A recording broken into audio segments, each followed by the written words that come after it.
वर्णन करने का एक सबसे सामान्य तरीका है। उनकी बोलचाल उनकी भाषा से उन्हें परिभाषित करना। जब हम किसी व्यक्ति को तमिल या उड़िया कहते हैं तो आमतौर पर इसका अर्थ होता है कि वह तमिल अथवा उड़िया भाषा बोलता है और तमिलनाडु या उड़ीसा में रहता है।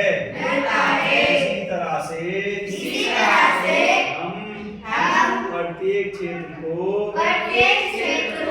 कुछ खास किस्म के भोजन वस्त्र काव्य नृत्य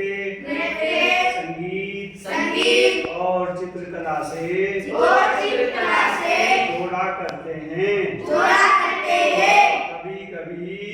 कभी हम इन अस्मिताओं को मानकर चलते हैं और सोचते हैं कि ये युगांतरों से अस्तित्व में है, किंतु भिन्न क्षेत्रों के बीच विभाजक सीमाओं के बनने में समय की भूमिका रही है। जिन्हें हम आज क्षेत्रीय संस्कृतियां समझते हैं। वे समय के साथ बदलती हैं और सच तो ये है कि आज भी बदल रही है। ये क्षेत्रीय संस्कृतियां जटिल प्रक्रिया से विकसित हुई है। इस प्रक्रिया के तहत स्थानीय परंपराओं और उपमहाद्वीप के अन्य भागों के